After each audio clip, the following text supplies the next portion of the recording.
ఎన్నిసార్లు కొట్టినా చావని పాము అంటుంటారు కదా, అలా ఉంది పాకిస్తాన్ పరిస్థితి.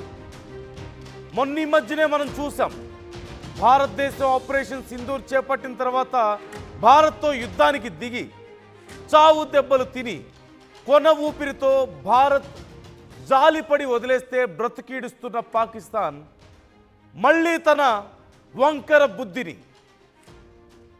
విష మనస్తత్వాన్ని చూపిస్తోంది.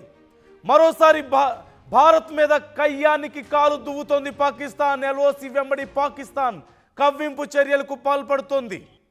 లైన్ ఆఫ్ కంట్రోల్లో కాల్పుల విరమణ ఒప్పందానికి తూట్లు పొడుస్తూ ఇష్టం వచ్చినట్లుగా కాల్పులకు పాల్పడుతోంది. కుప్వారా నౌగామ్ సెక్టార్ వద్ద భారత్ పాక్ మధ్య కాల్పులు జరిగాయి. ఎల్ఓసి వద్ద 4 రౌండ్లు కాల్పులు జరిగినట్లుగా తెలుస్తోంది. పాక్ కాల్పులు జరిపింది. పాక్ బలగాలకు ఇండియన్ ఆర్మీ తగిన బుద్ధి చెప్పినట్లుగా తెలుస్తోంది. కాల్పులను సమర్థవంతంగా తిప్పికొడుతోంది భారత సైన్యం. ఇరు బలగాల మధ్య ఇంకా కాల్పులు కొనసాగుతూనే ఉన్నాయి. ఆపరేషన్ సింధూర్ ముగిసిన 3 నెలలకే మళ్ళీ తన ఒక్కర బుద్ధి చూపిస్తోంది పాకిస్తాన్. ఖచ్చితంగా పాముకి పాలు పోసి పెంచుతోంది ఓవైపు అమెరికా, మరోవైపు కొన ఊపిరితో ఉందిలే, కాళ్ళు పట్టుకుంటుందిలే అని వదిలేస్తే చివరికి మళ్ళీ కాటు వేసే ప్రయత్నమే చేస్తోంది ఈ విష సర్పం. ఎన్నిసార్లు బుద్ధి చెప్పినా మళ్ళీ భారత్ మీద కాలు దువ్వుతూనే ఉంది. నిజంగా భారత్తో యుద్ధం చేయగలిగే సత్తా ఉందా?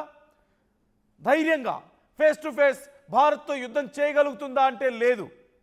అన్ని దొంగదారుల్లో వచ్చి సామాన్య ప్రజల మీద కాల్పులు జరిపి ఆయుధాలు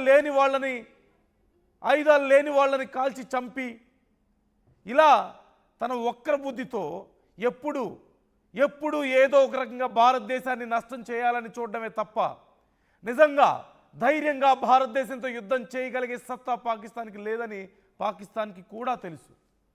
చేత కాదని తెలుసు, కానీ ఊరుకోదు. ఎందుకు? మనశ్శాంతి లేదు కాబట్టి. భారతదేశం 2 దేశాలు ఒకేసారి ఏర్పడ్డాయి కదా, స్వతంత్ర దేశాలుగా ఆల్మోస్ట్. కానీ భారతదేశం ఇంత గొప్పగా అభివృద్ధి చెందుతుందే మనకి చేత కావడం లేదు. మన ప్రజల్ని బాగా చూసుకోవడం, మన దేశాన్ని అభివృద్ధి చేయడం చేత కావడం లేదు. కానీ భారతదేశం అభివృద్ధి చెందుతుంది. ఈర్ష ఉన్న కొద్దిపాటి చిన్న దేశాన్ని పాలించుకోవడం చేత కాదు. కానీ మళ్ళీ కాశ్మీర్ కావాలట, అవకాశం వస్తే భారతదేశాన్ని కూడా ఆక్రమించేసుకుంటారట. ఏం చేసుకుంటారు? ఇంకో పాకిస్తాన్ లాగా తయారు చేస్తారు. అంతకుమించి ఏమైనా అవుతుందా? ఇన్ఫ్యాక్ట్ అంతకంటే ఇంకా దారుణంగా అయిపోతాయి పరిస్థితులు. ఆకలితో ప్రజలు ఇప్పటికే పాకిస్తాన్తో అలమటించిపోతున్నారు. వ్యవసాయం చేసుకోవడానికి నీళ్లు లేవు, తినడానికి తిండి లేదు, దొంగతనాలు చేసుకొని బ్రతుకుతున్నారు అక్కడ ప్రజలు చాలామంది. మంచి ఉద్యోగాలు చేసుకుందామంటే, బయట దేశాలకు వెళ్దామంటే వాళ్ళ ప్రభుత్వానికి చేతకాదు పంపించడం. అసలు పాకిస్తాన్ నుంచి ఎవరైనా వీసాల కోసం అప్లై చేసుకుంటే ఏ దేశం ఇవ్వని పరిస్థితి కనిపిస్తోంది. ఇచ్చినా మళ్ళీ వాళ్ళ మీద ఎప్పటికప్పుడు సర్వేలెన్స్ ఉంటుంది. ఏం చేస్తారో, ఎక్కడ బాంబులు పెడతారో, ఎక్కడ కాలుస్తారో అంటూ అనుమానపడి భయపడి బ్రతకాల్సినటువంటి పరిస్థితి. అలాంటిది మళ్ళీ భారతదేశంతో యుద్ధం చేయడానికి ప్రయత్నించడం, భారతదేశం మీద కాల్పులు జరపడం. ఎన్నిసార్లు బుద్ధి చెప్పినా సరే ఈ బుద్ధి మారడం లేదు, ఇక మారదు కూడా ఖచ్చితంగా. నాయకుల చేతగాంతనాన్ని ఇలా కాల్పులు జరిపి భారత ప్రజల ప్రాణాలు తీసి ఇదిగో మన శత్రు దేశాన్ని మేము ఎదుర్కొంటున్నాం అని చెప్పి డైవర్ట్ చేసి వాళ్ళ కరువు నుంచి, వాళ్ళ ఆకలి నుంచి, వాళ్ళ యొక్క ఉన్నటువంటి దుర్భర పరిస్థితుల నుంచి ప్రజలను డైవర్ట్ చేయడానికి శత్రు దేశాల యొక్క రక్తాన్ని మేము చూస్తున్నాం, శత్రు దేశాల యొక్క ప్రాణాలు తీస్తున్నాం అని చెప్పి వాళ్ళందరినీ కూడా డైవర్ట్ చేసి పబ్బం గడుపుకుంటున్నటువంటి పరిస్థితి. మరొకసారి అలాంటి పరిస్థితి మనం చూస్తున్నాం. వరుసగా మరొకసారి కాల్పుల విరమణ ఒప్పందాన్ని ఉల్లంఘించి భారతదేశం మీద పాకిస్తాన్ కాల్పులకు తెగబడుతోంది. 4 రౌండ్లు కాల్పులు జరిపినట్లుగా తెలుస్తోంది. పాకిస్తాన్ కాల్పులకు భారతదేశం సైతం గట్టిగా బుద్ధి చెబుతోంది. ఇవన్నీ ఒక ఎత్తు అయితే, నిన్న చూసాం మనం ఐక్యరాజ్య సమితి సదస్సులో భారతదేశం సింధు జలాలు ఆపేస్తోంది, ఆయుధంగా వాడుకుంటోంది అని చెప్పి పాకిస్తాన్ మాట్లాడడాన్ని మనం చూడొచ్చు. ఎలా అర్థం చేసుకోవాలి? కాల్పులు జరుపుతారు, సైనికుల ప్రాణాలు తీస్తారు, సామాన్య ప్రజల ప్రాణాలు తీస్తారు, చిన్న పెద్ద అని తేడా ఉండదు.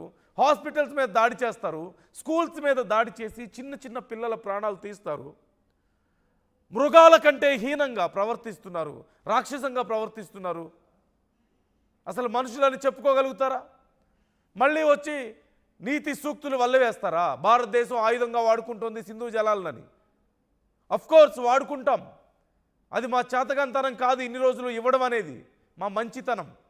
మా మంచితనాన్ని మీరు చేతగాంతనంగా తీసుకుంటే మేమేం చేయగలుగుతాం, చేసి చూపించగలుగుతాం. సింధు జలాలు ఒక నిదర్శనం, ఆపరేషన్ సింధూర్ ఒక నిదర్శనం, గతంలో జరిగినటువంటి సర్జికల్ స్ట్రైక్స్ ఒక నిదర్శనం.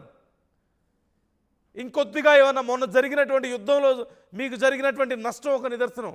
ఇంకేదైనా కొద్దిగా తేడా వస్తే మీ దేశం ఏమైపోతుందో, మీ పరిస్థితి ఏంటో ఒక్కసారి ఊహించుకోండి. మేము జస్ట్ ఉగ్రవాద స్థావరాల మీద ఫోకస్ చేశాం కాబట్టి సరిపోయింది.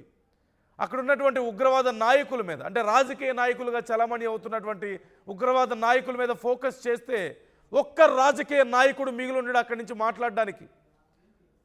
కానీ ప్రజాస్వామ్యాన్ని గౌరవించే దేశంగా, శాంతిని కోరుకునే దేశంగా మేము అలా చేయాలనుకోవడం లేదు. ఒక దేశాన్ని అలా నాశనం చేయాలనుకోవడం లేదు. గతంలో అమెరికా చేసినట్లుగా ఒక లిబియాని, ఒక సిరియాని, నిన్న మొన్న ఇరాన్ మీద చేసినట్లుగా మేము ఏదో చేద్దామని ప్రయత్నించడం లేదు.